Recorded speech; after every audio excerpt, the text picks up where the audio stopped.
Hey everyone, it's Richard Metal Fan here, part 3 of the reviews today, and today we're going to be looking into an old school album review, and this album has turned 30 years old today, and it's from one of the best bands ever in the grunge genre, which is weird. I know, me being a metal guy liking grunge, but yeah, this one, I actually like these guys' stuff, and as you can see by the title, and they definitely don't need introduction. Today we're going to be talking about Facelift by Alice in Chains, the band's debut album released on August 21st, 1990 through Columbia Records.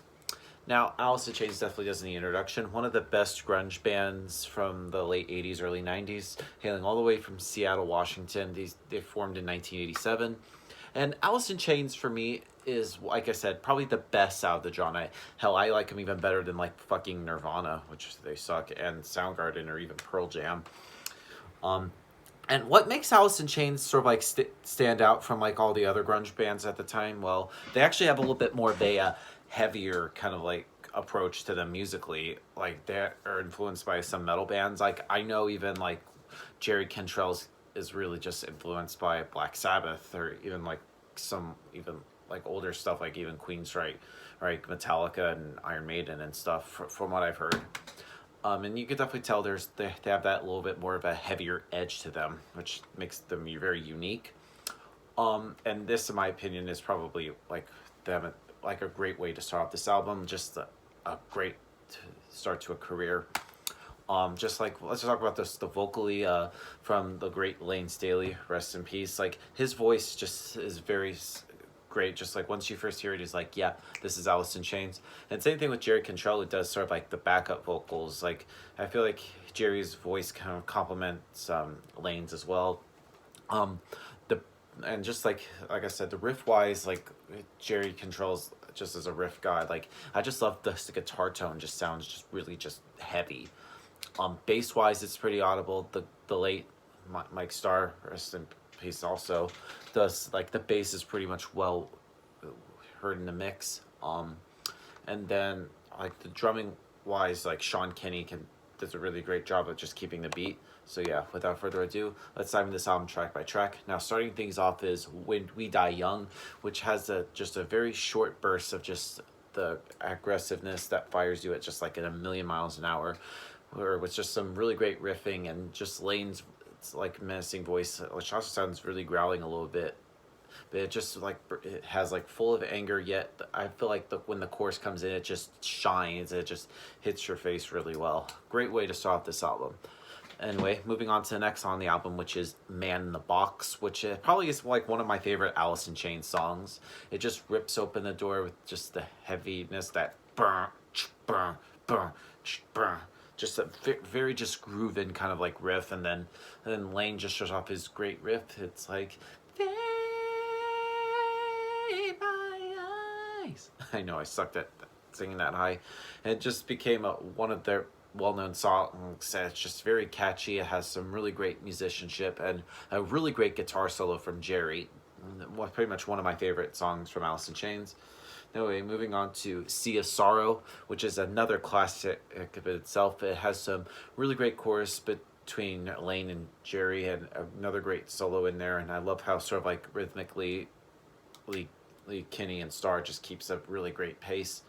Um, and then we go on to "Bleed the Freak." When I first heard this song, like it starts off kind of like a little bit of a ballad, in a bit, and it's pretty much a dark, twisted song, which has some really great undertones to it, and it seems to be like, I don't know. No, and I feel like the guitar work on this song is pretty great. And it kind of reminds me a little bit of like Zakk Wylde a bit at times. It's just like a ripping solo and just awesome riffs. There's another brilliant song and it's spooky. Next song on the album is called "I Can't Remember," which kind of begins with sort of like a doomy kind of like acoustic passage. It sort of like builds up. It's up in there, and Lane has a great voice, and it really just shines well. And Jerry shines well as his guitar as well. It's just a really interesting, beautiful song.